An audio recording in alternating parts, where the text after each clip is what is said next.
چگونه جمعه های پیشین برای شما تأکید کردم که بعضی از بی انصاف های از امت پیغمبر خدا یافت می شود که مال یتیم می خورند، پروای یتیم ندارند، مال یتیم تله و تاراج می کنند. فرزندهای یتیمی که در خانه ها دارند اونها را گویم که زیر عذاب و مشقت قرار می دهند، حالا که پروردگار تأکید دارد به حبیبش که بالای یتیم ها قهر نکنید، یتیم ها را عذاب و شکنجه ندهید، یتیم ها را نوازش کنید، یتیم ها را از فرزندهاتان دیده بالاتر قدر اونها را دانید. به مال یتیم نزدیک نشوید. شخصانی که خواهش گذشتن سرحد قزاقستان را از شهر مسکو دارند برای شما بهترین کمپانی را توصیه می‌دهیم. کمپانی دارای ماشین‌های زمانوی است. شما را آمده از جای زیستتان گرفته با سرحد قزاقستان برده و ساق سلامت با خواست الله آورده میرسانند. در دکومنت‌ها یگان مشکلی باشد خودشان حل می‌کنند. و خوبی کمپانی در این است که برای زنها امکانیت رفتن را داده است با ماشین‌های مخصوص و راننده زن باشد و از نام شبکه دکتر بختیار گپ زنید برای شما تخفیف کرده می شود. معلومات بیشتر بر رقم‌های روی اکران بوده تماس بگیرید. سایت دخیای ای دبی اومگی گارانتی خاطی یک هفته در لباسا میشینه. اینجا بسیار نمود داروهای گیاهی هستند، هستای برای پوچکی یعنی برای گرده ها، سیسید اونیریز هستای، پراستاتید هستای، همچنین ژنسکی زراوی برای پامیت، شیتاویت که هستای، داولینی نورم هستای برای آدمایی که دیل شده میکنن، داروی سرس هستای، میناکسیدیل هستای برای ریش و موی سر، همچنین برای سمیوان برای بزبالشوی، اکس پیگمنت و صابون مور برای آدمایی که دروشون مارشی ندارن، همچنین برادرها آدمایی که کسل ویتیلیگو میشوند مردم ما تست میگن برای ویتیلیگو هستای برادرها. حتی که در آیات های قرآن هم باز این آیات قرآن دیگر آیات های قرآن تقویت میبخشد. و ما كنت تدری ما الكتاب ولا الایمان ولكن جعلناه نورا نهدی به من نشاء من عبادنا و انک لتهدی الى صراط مستقیم. پروردگار در این آیت قرآن هم چی میگوید؟ و ما تدری ما الکتاب ولا الایمان. ای محمد تو نمیدانستی که کتاب چیست، ایمان چیست، لکن ما با واسطه این قرآن تو را هدایت کردیم. این پروردگار باز در دیگر آیت قرآن هم حبیب خدا را میگوید که تو نمیدانستی که قرآن چیست، نمیدانستی که ایمان چیست، لکن ما با واسطه قرآن از این کتاب و از این هدایت تو را درکدار کردیم. این از معنای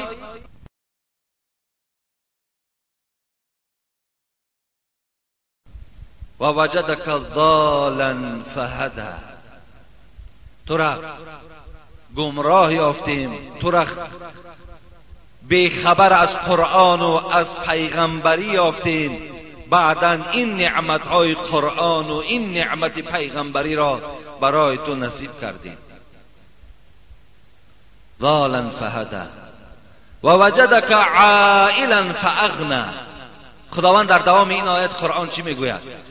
ما تو را یافتیم عائلا، ما تو را کمبغل یافتیم، ما تو را کمبغل یافتیم، فاغنی پس ما تو را بای گردانیدیم. مقصد زمانی که تو یتیم ماندی، زمانی که تو از پدر یتیم ماندی، زمانی که عمه تو در پیش تو وفات کرد، از اینها به تو هیچ مال از دنیا میراث نماند، تو هیچ چیز نداشتی.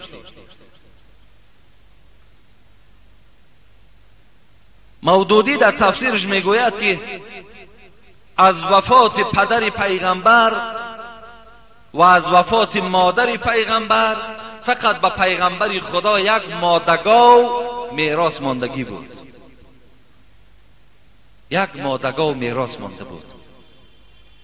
خداوند همون میگوید که ما تو را در حالت فقر یافتیم و تو را ما صاحب دولت کردیم.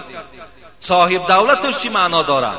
مفسرای قرآن میگوید که زمانی که حبیب خدا 25 ساله بود، خدیجه یا خدیجه میگویم، خودمان خدیجه میگیم، این خدیجهش نادرست است، اصلش خدیجه میگویند. در حدیثا خدیجه ذکر میشود.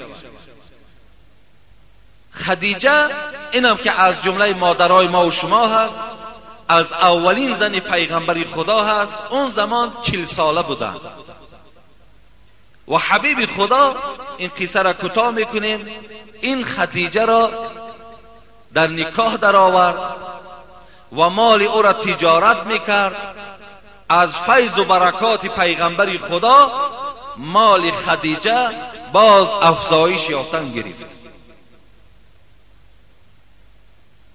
و خدیجه را حبیب خدا به نهایت دوست می داشتند، به نهایت، اگرچند زن پیرانسال هم که بود. حتی در روایت بخاری می آید که بار رسول اکرم با جبرائیل یک جا نشسته بودند. بناگاه جبرائیل به حبیب خدا گفت ای محمد، در کوچه گفت در دست خدیجه یک طعام و در یک ظرف شیر دارد، پیش تو آمده ایستاده است. وقتی که نزد تو در آمد، از نام پروردگار و از نام جبرائیل به او سلام برسان. سلام از نام پروردگار و از نام جبرائیل به خدیجه رضی الله عنها برسان گفت و به او بشارت ده که پروردگار برای او یک قصر طلایی را در جنت آماده کرده است. این سخن جبرائیل بود که روایت بخاری در وجود دارد. وقتی میگوید خدیجه از دنیا گذشتند، حالا که خواهر خدیجه بود، بار میگوید خاندان پیغمبر در آمد بعد وفات اپشان و فریاد زد محمد. وقتی میگوید رسول اکرم آواز حاله را که شنیدن، خواهر همون عائله شد، میگوید در حال در چهره حضرت تغییرات پیدا شد و گفت این انشاءالله حاله است. گفت خواهر خدیجه است. گفت عایشه گفت از کجا شناختی؟ گویا هم در چهره گفت مانند همون خدیجه بود و هم در آواز گفت بسیار مانند به خدیجه است. گفت و عایشه میگوید این قدر حسده که من نسبت خدیجه زیاد داشتم، اگرچه عایشه مادرمان زن اوله پیغمبر دیدگی نبودند، لیکن میگوید بسیار یک حساسیت زیاد من نسبت او، یک بدبینی گویم، اگه ساده کنیم، یک بدبینی زیاد، یک حسد، یک رشک زیاد نسبت خدیجه داشتم، زیرا که خدیجه را حبیب خدا در پیش من بسیار یاد میکرد. حتی بار گفتم که ای حبیب خدا، یک زن پیرانسال بود، از دنیا گذشت، در عوض او خدا برای تو بهترین زن یک جوان دختر داد که اشاره به سوی خودش کرد. رسول اکرم گفت ای عایشه، گفت خدیجه برای من بسیار محبوب بود، زیرا که از او من صاحب فرزند شدم. همه فرزندهای من از خدیجه بود. برادرای عزیز و گرامی، من بسیار شما را میدانم که شما حتی تولد پیغمبر را نمیدانید.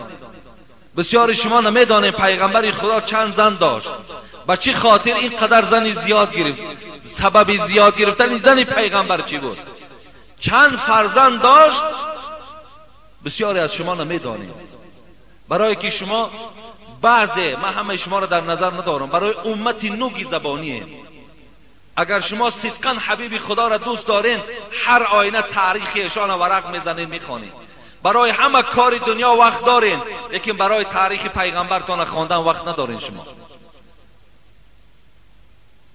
حبیب خدا اولین فرزندی که از خدیجه یافتن این قاسم بود. رحیق المختوم، کتابی که سیرت نبی در بین قریب عدد چه از یادم رفت است، چندین هزار کتاب در دنیا جای اول همین رحیق المختوم گرفت. سیرت نبی، قصه های درست پیغمبر خدا. میگوید اولین فرزندی که از خدیجه پیغمبر خدا یافت این قاسم بود، که حتی کنیت پیغمبر خدا به نام همین فرزندش گذاشت، ابوالقاسم. همیشه پیغمبر خدا را ابوالقاسم میگفتن، پدر قاسم. کنیت از فرزند اولش گرفت. دویم فرزندی که یافت این زینب بود، سومش رقیه بود، چهارمش ام گلثوم بود، پنجمش فاطمه بود. ششمش عبدالله بود که کنیت او طاهر بود و یک فرزند دیگر از ماریه قبطیه که غلام زنک بود به نام ابراهیم یافتگی هست. 6 فرزند از خدیجه داشت، 1 فرزند از عائله‌اش که ماریه قبطیه بود. بچه های حبیب خدا ابراهیم، عبدالله، قاسم در زمانی که پیغمبر خدا حیات بودن از دنیا همش گذاشتن.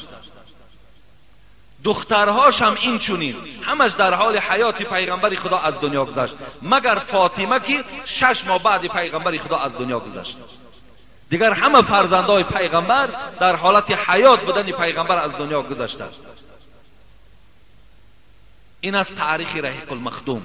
لیکن در هگان وقتی من همین رحیق المختوم بسیار نگاه کردم، بسیار خواندم، این قدر فرزندهایی که از پیغمبر خدا دختراش همش به وایه رسید، همش اسلام آوردن، بعد از دنیا گذشتند.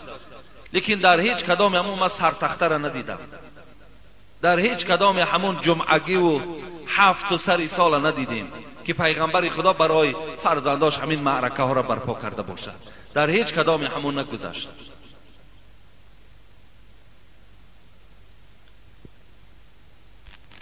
خلاص گویم خدیجه را حبیب خدا دوست می داشتند و خداوند می گوید وقتی ما تو را فقیر یافتیم، ما تو را نادار یافتیم و تو را دسترس کردیم به مال خدیجه، مالی که از جانب خدیجه بود و تجارتی که با او کردی، ما تو را صاحب ملک گردانیدیم. خداوند میگوید عائلا فاغنى فاما اليتیم فلا تقهر و اما السائل فلا تنهر. پروردگار میگوید زمانی که ای محمد صلی الله علیه و سلم ما تو را ناآگاهی از قرآن و از پیغمبری یافتیم و تو را هدایت کردیم، زمانی که تو نادار بودی تو را دارا کردیم، زمانی که تو یتیم بودی ما تو را یتیم یافتیم، برای تو جایگاه دادیم، پس چیکار کن؟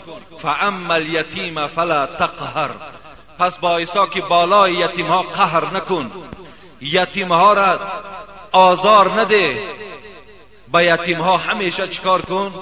همیشه با یتیم ها هم صحبت باش، یتیم ها را نوازش کن. چگونه جمعه های پیشین برای شما تأکید کردم که بعضی از بی انصاف های از امت پیغمبر خدا یافت می شود که مال یتیم میخورن، پروای یتیم ندارن، مال یتیم تله و تاراج میکنن. فرزندهای یتیمی که در خانه ها دارن اونها را گویم که زیر عذاب و مشقت قرار میدهند، حالان که پروردگار تأکید دارد به حبیبش که بالای یتیم ها قهر نکنید، یتیم ها را عذاب و شکنجه ندهید، یتیم ها را نوازش کنید، یتیم ها را از فرزندهاتان دیده بالاتر قدر اونها را دانید. به مال یتیم نزدیک نشوید. چگونه ابوذر غفاری را حبیب خدا دوست می داشتن، گفت به 2 چیز من تو را وصیت میکنم که نزدیک نشو. یکی از اون چی بود؟ این بود که به مال یتیم نزدیکی نکن، هیچ وقت در بالای مال یتیم حکم نکن که مال یتیم بسیار خطری کلان دارد.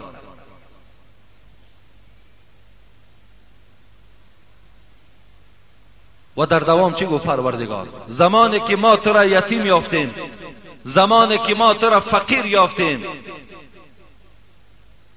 دویم این که هیچ طلبنده را از نزد دروازت نران. هر طلبنده که خانه شما می آید شماها حق ندارید که وی دشنام دهید، شماها حق ندارید که اون طعنه کنید، شماها حق ندارید که دروازه را بالای این طلبنده ها پوشانید. و اما السائل فلا تنهر، پروردگار میگوید بالای طلبنده ها شما صدا نزنید، بلند آوازی نکنید. زیرا در یک حدیث خواندم که بسیار طلبنده های هستند که برای امتحان شما می آیند، بسیار طلبنده های هستند که اونها نه انسان نه جینن، اونها بلکه از عالم ملکوت می آیند، اونها بلکه ملائکه ها هستند. پیغمبر خدا می گوید می آیند می سنجند شما را کنی تا چه اندازه شما سخاوت دارید. که یک قصه را در ریاض الصالحین من برای شما گفته بودم، دیگر او را من بیان نمی کنم، که قصه یک شخصی کل بود، یکیش پیس بود، یکیش کور بود، که این سه نفر یکی از ملائکه های پروردگار سنجش گذرانیده بود. و اما بنعمت ربک فحدث.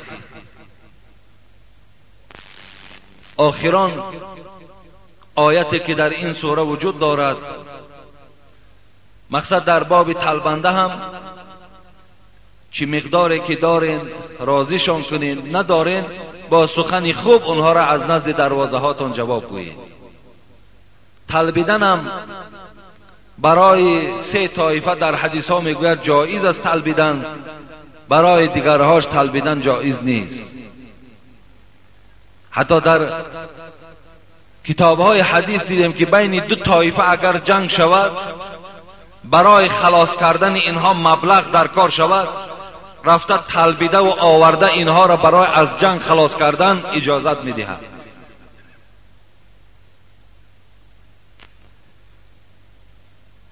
یا برای شخصی که اگر گواها شاهدها وجود داشته باشند که همین آدم امروزه خوراک ندارد، اگر همین خیل انسان برآمده از بندگان خدا طلبیدن را برای خود اختیار کند، اینم جایز است.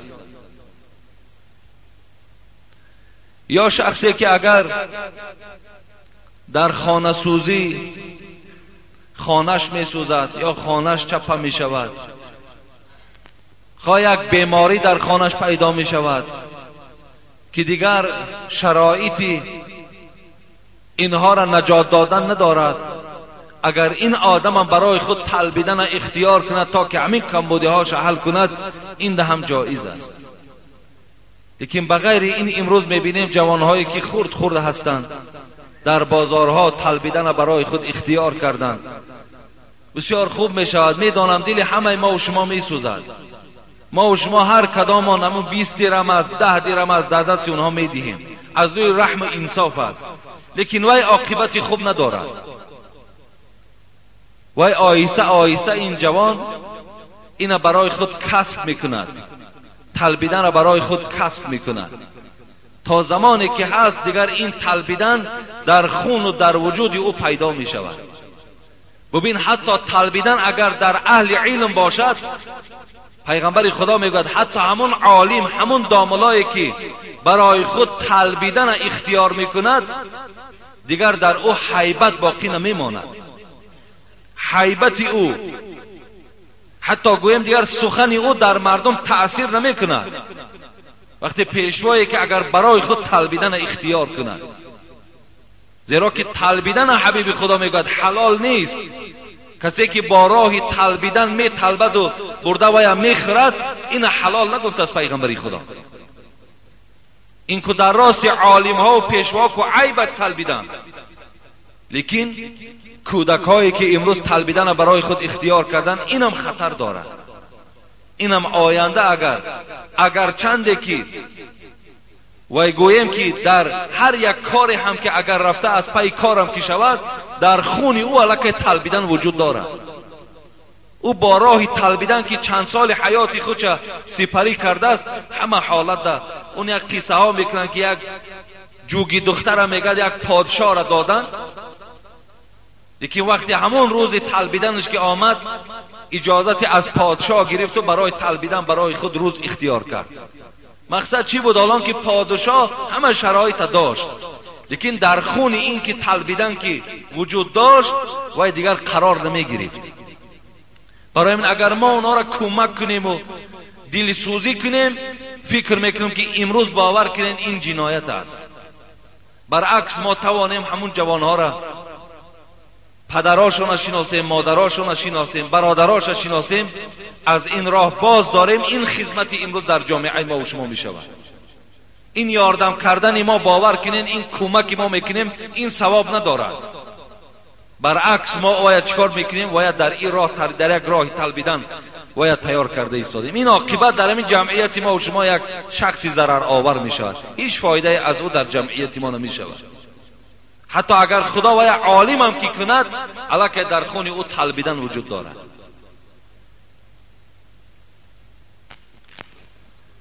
و آخران آیت از این سوره مبارکه این بود که ای پیغمبر خدا، آن نعمت‌هایی که خدا به تو داده است و یا به مردم برسان. مفسرای قرآن میگوید مطلوب از این نعمت‌ها عام است، نعمت‌های چی مادی و چی معنوی. و این نعمت‌هایی را که پروردگار و پیغمبرش امر کرد که این به گوش مردم رسان، این بود است که قرآن و پیغمبری. این بهترین نعمتی است که به مردم رسان که قرآن این کتاب خدا هست و من از جانب پروردگارم پیغمبر اعلان شدم. و در برابر این برادرای خیلی عزیز و گرامی، همه آن نعمت‌هایی که امروز ما و شما دارا هستیم، اینم از جمله همون نعمت هاست. چه از چشم بینا، حبیب خدا اللهم عافنی فی بدنی، اللهم عافنی فی سمعی، اللهم عافنی فی بطنی. حبیب خدا دعا میکردن اللهم عافنی فی قلبی، خدایا عافیت نگهدار چشمهای مرا، خدایا عافیت نگهدار شنوایی مرا، خدایا عافیت نگهدار پایهای مرا، دلی مرا، شکمی مرا. اینا هم نعمتی به سوی از پروردگار هستند که امروز خداوند همه ما و شما را از این نعمتها برخوردار کرده است، چه از چشم و چه از دست و چه از پای و چه از تن صحتی که داریم. لیکن بسیار خوب می شود که هر یک نعمتی که از جانب پروردگار ما میگیریم، باید که این جواب نعمت در پیشگاه خدا باید ما و شما در پیش پروردگارمان باید که داده توانیم. افسوس که امروز این نعمت‌های درست، این دست‌ها و این پای‌ها و این چشم‌ها در راه‌های نادرست صرف می‌شود. بسیار جای افسوس است که نعمت‌ها باید در جای خودش صرف شود. و آخر دعوانا ان الحمد لله رب العالمین. ان شاء الله من جمعه آینده که خیلی جمعه ها از سوال و جواب ها ما و شما دور ماندیم، به سوال های شما ان شاء الله من جواب میگردانم. اینجا یک چند سوال های آمده است، میخواهم این سوال ها را الحال برای شما جواب گویم و بعدا ان شاء الله دعا میکنیم. سلام استاد عزیز حاجی میرزا، خدا علم شما را از این هم زیاده گرداند. ما با اهل عائلمان مخلصی دائمی اسلام هستیم. برادر کلانی هم 14 سال کسل روحی است و خودم به شهر مسکو سفر دارم و همین مبلغ کم هم که باشد قبول نمایید برای صرف مسجد و در آخر به من و برادرم دعا کنید که برادرم شفا یابد و سفرم را به خطر گردد. با احترام مخلص شما، من ستار از ناحیه مؤمن آباد از خواجگی نوروز. خدای مهربان دعا میکنیم که این بنده که 14 سال بیمار است خداوند شفای کامل و شفای عاجل نصیب گرداند و این دادر عزیز ما را خدای مهربان سفرش با فیض و با برار و با صحت و سلامت به خاندانش برگرداند. آمین یا رب العالمین.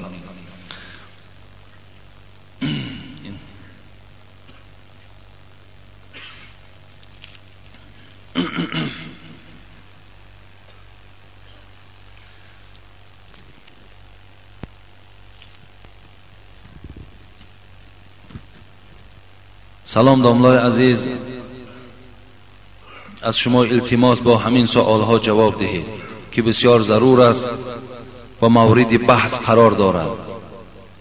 در شهر دوشنبه در بازار کاروان مغازه هست به نام یوروستیل در درون مغازه تاجرهای همون درون بسیار به ما در مسئله نماز چگونه باید خوانده شود به ما سخت می روند.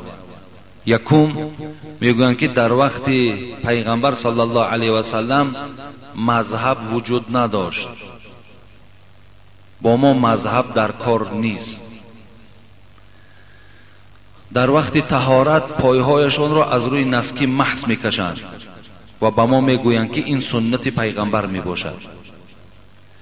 سوم در نماز پایهایشان را کشاد میگذارند، اگر مثل همونها نخوانی با تو جنگ و جدال میکنند. چهارم در وقت سجده دستهایشان را بالا برداشته میپرتایند، یعنی رفع یدین میکنند. پنجم در وقت دعا آمین نمیکنند و میگویند که پیغمبر هیچ وقت با همراه اصحاب یک جای دعا نکرده است. ششم میگویند که تراویح 8 رکعت است، مگر اینها درستند یا نه. هفتم باز میگویند که سخنهای داملاها بسیارش ضعیف است. بابای حاجی میرزا التماس یک 20 دقیقه علاجش باشد صحبت کنید تا با واسطه کسیت آنها را ما کمتر آرام کنیم تا که بین ما جنگ نشود. التماس با طور وسیع و آزاد صحبت کنید. شهر دوشنبه انشاءالله. من این جمعه آینده از سوالهای اولین خود قرار میدهم و در راست هر کدام این دلیل هایی که وجود دارد برای شما میارم، برای شما میخوانم که برای چی در دوره های پیغمبر مذهب وجود نداشت، برای چی امروز مردم پیروی مذهبند و اینجا مسئله هایی که پایه ها چگونه گذاشته شود، رفع یدین و دیگر مسئله هایی که امروز خیلی یک اختلافات زیاده برپا کرده است. میخواهم اطراف این هر کدام این برای شما دلیل هایی که وجود دارد. و یک برادر دیگر بیچاره گریه میکند که یک چند همین خیل برادرها نمیگذارند که رفته سر قبر دعا کنند. میگم بالای قبر دعا کردن حرام است، ممکن نیست. چیکار کنیم داملای عزیز؟ این گونه سوال ها امروز بسیار است. انشاءالله من اطراف اینها جمعه آینده با شما صحبت میکنم که بالای قبر افسوس ده افسوس، هزار جای افسوس است که بالای قبر دعا نکن. دعا بالای قبر حرام است. نامعلوم با چی دلیل حرام است. یا 4 رکعت سنت پیش از جمعه نمیخوانند. اگر خانی موردی عتاب و موردی گویم که با عقاب او برادرها قرار میگیری. خدا رحمت کند امام شافعی را رحمت الله علیه. خوب میشد که همون برادرها ریاض الصالحین کتابی هست که امام نووی برای ما و شما درست کردن. شخصی هست که مذهبدار و به مذهب اعترافش میکنه. ریاض الصالحین کلش حدیث است. همون حدیث های صحیحی که همونها دعوا دارن در همین کتابی ریاض الصالحین وجود دارد. در زیر زیارت قبر آورده است سخن امام شافعی را که حضرت گفتن بالای قبر آیت قرآن خواندن مستحب است. این امام شافعی میگوید.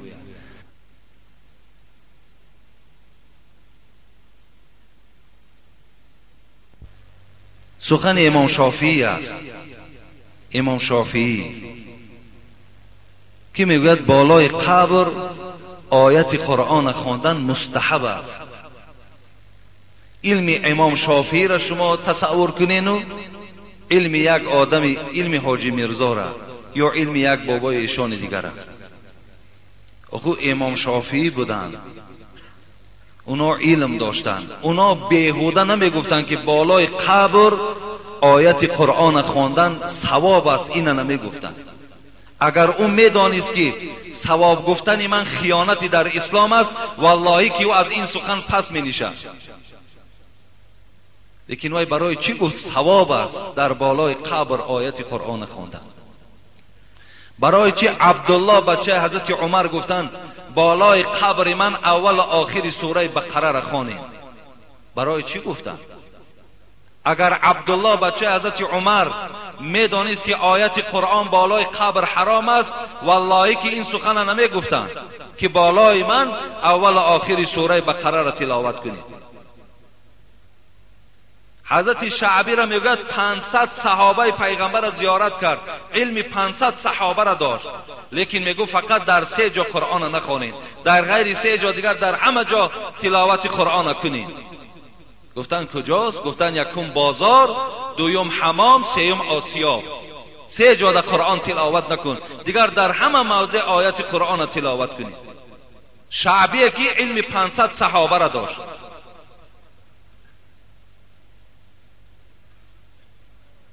اما امروز بحثمان در اطراف چیز بالای قبر آیت نخوان، 4 رکعت پیش جمعه را نخوان که تو در ضلالت و در گمراهی ای، پیروی مذهب نشو که کسی پیروی مذهب است او در ضلالت و در دوزخ است. این بسیار یک بدبختی است برادرای عزیز.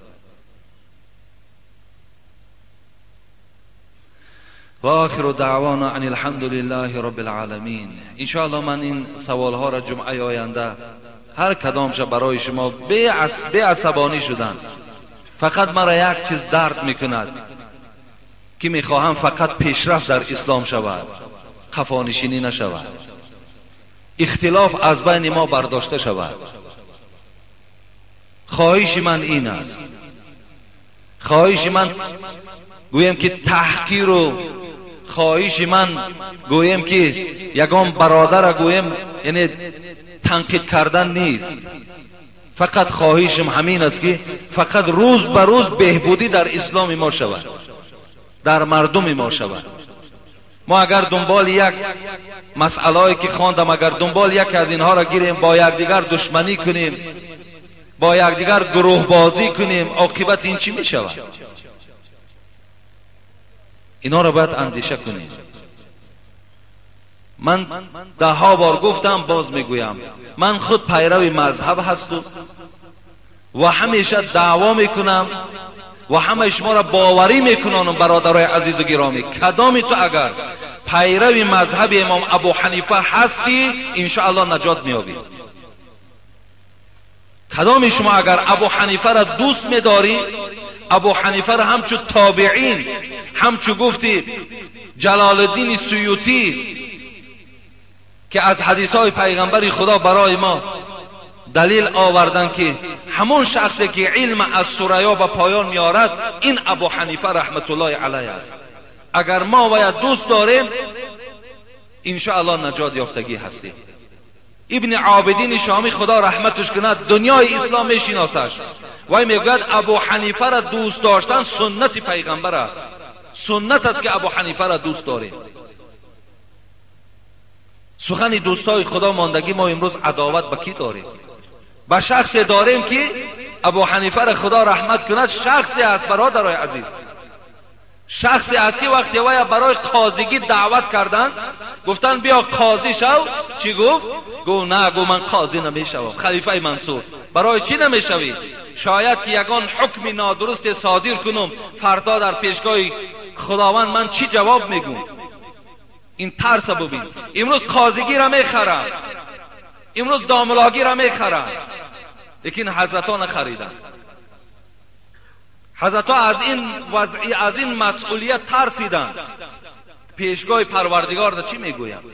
یک قلم هم میگوید وقتی تیز کرد خلیفه منصور برای تبرک، گفتن ابو حنیفه یک قلم از دستی تو تیز شود در دستی من ده. یک قلم تیز کرده در دست همون پادشاه دادن. بعدا تیز یک خبر بیادش آمد و قلم گفت در دستی من ده. گفت ابو حنیفه گفت قلم گرفت و شکست. گفت چرا شکستی؟